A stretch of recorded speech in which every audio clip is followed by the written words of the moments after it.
Hey Taurus, I'm Eleanor and welcome to Peaches by Starlight Tarot. This is your second week of June tarot reading, although it can apply anytime you come across it, and I've asked for there to be a message for anyone that ends up seeing it or is drawn to it. This is a general reading, so if you would like a private one, a link to where you can get one of those is below. I will do a pick a card at the end using Affirmators, so have set an intention now, whether you want one card 1, 2, or 3. And have an intention of what it is that you need to hear. This week we are talking about the Ace of Pentacles, which last week we kind of got an idea that you're trying to start a new path on self-acceptance, self-worth, building up not something that is enough, but accessing that feeling of enough where you are. And practical intuition is the theme for the week, so that's going to be talking about the ways that your intuition is going to be speaking to you in tangible terms. Not just weird random gut feelings that you can't quite explain, but through synchronicities like number combinations, symbols and animals that show up in commercials, or you see them on billboards or on cars or that t-shirts, that kind of thing.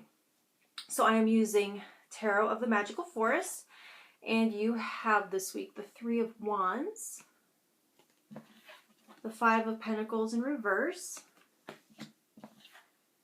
What was this again? The Five of Wands reverse. No, wait, hang on. I'm all upside down.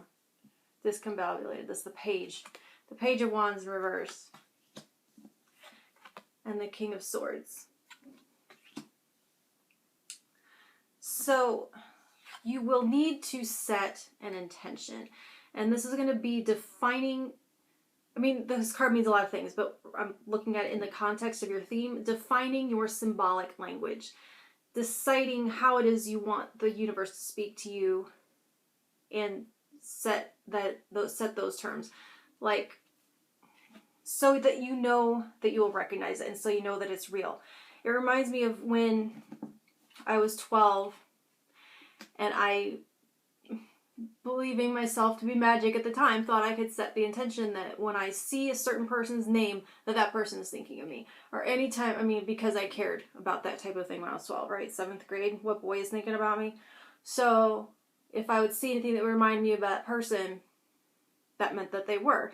And at the time, it seemed silly and stupid, but to this day, for some reason, I still have it in my mind that when I see something, that person's name on a license plate, or that person's name on TV, that they are. And it is self-indulgent, as weird as that sounds. It has happened enough times that I saw the person's name and then they texted me, like, within 5 minutes. It has happened enough that I know now that I'm not. Through the teens and 20s, it was easy to convince myself that it was delusional and it was a kid's game and I needed to give it up, until I started seeing confirmation, until I started getting calls and texts and emails from the person within a minute of seeing their name.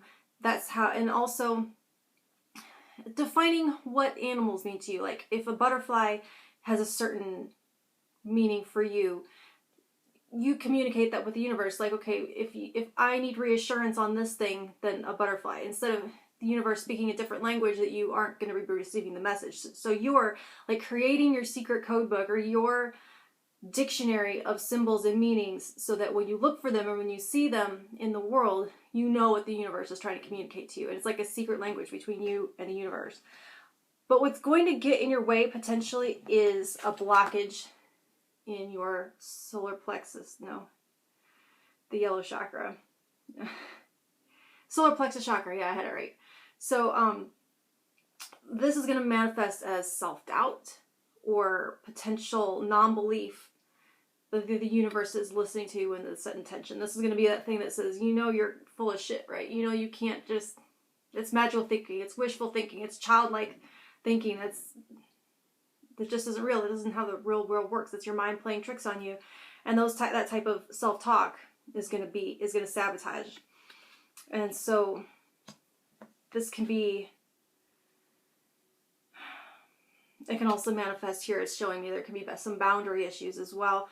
And since this is talking about practical intuition, your body is going to be communicating this blockage through digestive issues, weight stuck not where you want it, blood sugar issues. And so these together talk to me about getting some practical remedies to this if you believe in it. are getting some sunlight, yoga, core exercises. But with this King of Swords, your words have a special, uniquely strong power at this time, heightened power. And so it's your words, actually. So there, if you Google solar plexus chakra clearing or whatever, there's all kinds of things like wearing yellow or whatever. But I feel like with this King of Swords, it's going to be verbal. Your words are going to have healing power. The words that you speak to yourself, the words that you choose, the language that you choose.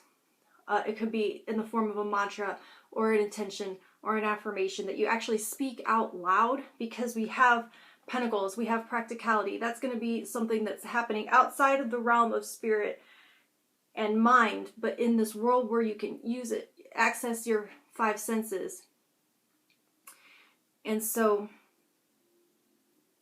it's using your words as a force for good. Almost solid. So there's a solidity to their force in the ability to clear out this clog, if that makes any sense. It's like verbal Drano that's going to push this clog out from a solar plexus chakra blockage. That's like your portal of your identity and your self-concept. So it's going to be those things that keep you feeling stuck and small, keep you limiting your beliefs about who and what you are and what you can be. And so maybe Google mantras that are, or affirmations that are specially designed for that purpose.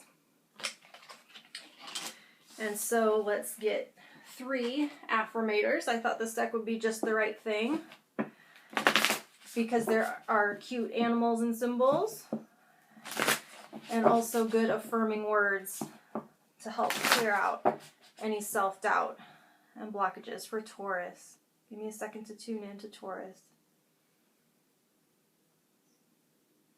Give them some strong, powerful words that King of Swords will speak.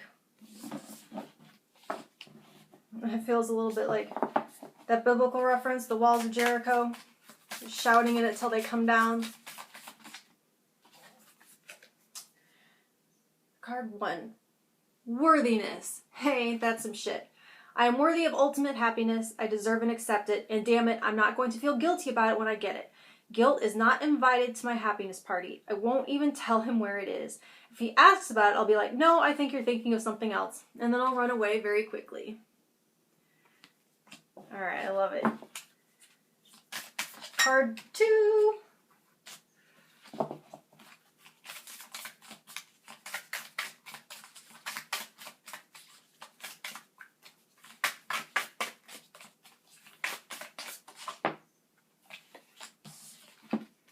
All right, one was in my hand and one was on the table.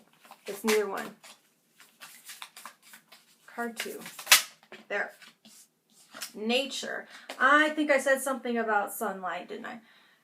It's time to unleash your inner hippie and step outside of that man-made box. Take a walk in the woods, smell those flowers, hug some trees. You might think you're being ironic, like, look at me, I'm being all tree huggy and stuff. But you'll find that even then, those trees will hug you back. Trees come from a time before irony, and their earnestness is impervious to our jaded humor. If that doesn't make you want to hug them even more, well, I guess you're a robot. All right, let's get card 3 for Taurus.